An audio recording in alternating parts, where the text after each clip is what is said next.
En complément de la thématique sur les infections que je vous invite à voir afin de mieux comprendre et en réponse à cette question sur les otites séromuqueuses, je vais vous faire une vidéo plus complète sur le décodage biologique des otites, otites moyennes aiguës et otites séromuqueuses. Je vous dirai aussi un mot des végétations et des trompes d'Eustache.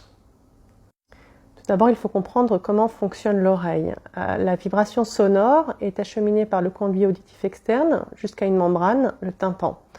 Cette membrane et une suite d'osselets va transmettre et amplifier le son à l'oreille interne. Ici, c'est l'oreille moyenne qui est une cavité remplie d'air et qui communique avec l'arrière du nez par la trompe d'Eustache afin d'être régulièrement aérée et de faire l'équilibre des pressions. L'otite moyenne aiguë, elle commence par une inflammation de la membrane du tympan qui peut se communiquer à l'ensemble de la cavité de l'oreille moyenne. Il peut y avoir sécrétion de liquide, qui peut être du pus, qui va bomber derrière le tympan et ça peut aller jusqu'à une perforation du tympan. L'otite moyenne aiguë, c'est en général très douloureux et lorsqu'il y a perforation du tympan et écoulement du pus, cela soulage la douleur. Donc la cause de l'otite moyenne aiguë, c'est une information qui m'arrive par voie aérienne sonore et qui vient en contact avec mon tympan.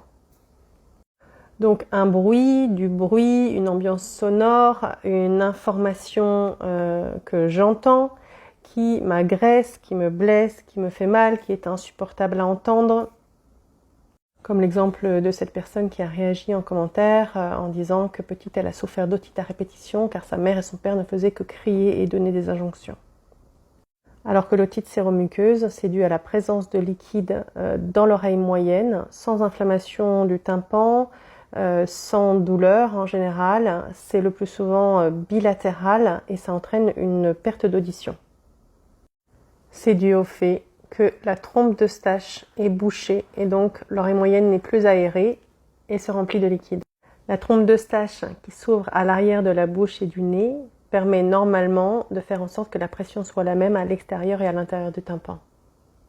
Vous savez, c'est ce qui va nous permettre de déboucher nos oreilles quand on monte ou qu'on descend en altitude. On bouche son nez pour équilibrer les pressions. Donc la trompe d'Eustache, elle permet d'adapter son milieu intérieur au changement extérieur, au changement de pression, d'ambiance, d'atmosphère. Donc ça peut être le reflet d'une peur du changement, ou donc on vit mal un grand changement, ou encore une peur d'évoluer, une peur de grandir. Le fait d'avoir de l'eau dans les oreilles va faire comme un filtre entre moi et le monde extérieur. Et c'est comme quand j'étais dans le ventre de maman, protégée, en sécurité, dans ma bulle de liquide amniotique. C'est une façon de se couper du monde, de se réfugier dans un endroit où l'ambiance est toujours calme et harmonieuse. Comme cette adolescente qui a consulté car depuis plusieurs années, elle avait un œdème des trompes d'Eustache avec une sensation d'oreille bouchée. Elle dit « je suis comme dans du coton et je ne suis pas complètement là ». Sa maman dit également qu'elle n'aime pas le changement et qu'elle souffre d'une peur d'être seule. Eh bien, son histoire, c'est que elle est née de manière prématurée, à 7 mois et demi, par césarienne. Donc, sa vie a commencé par un grand changement brutal auquel elle n'était pas préparée. Et le fait de boucher ses trompes d'Eustache est une manière de vouloir régresser pour revenir dans la sécurité de la bulle amniotique dans le ventre maternel. Alors, dans la majorité des cas, chez l'enfant, les trompes d'Eustache sont bouchées à cause d'une inflammation des végétations adénoïdes. Les végétations adénoïdes, elles sont situées en arrière du nez et de la bouche. C'est du tissu lymphoïde comme les amygdales.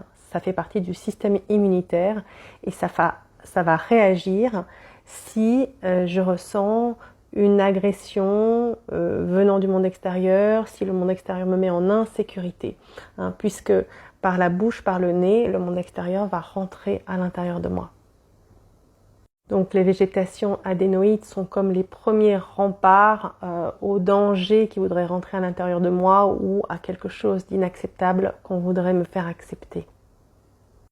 Donc paf, ça réagit, ça s'enflamme et je ferme les trompes d'Eustache et je rentre dans ma bulle. Qu'est-ce qu'on fait à ces enfants? Eh bien, on va leur enlever les amygdales, on va leur enlever les végétations, et ça fait un mal de chien, et ça vient renforcer leur sentiment d'agression par le monde extérieur.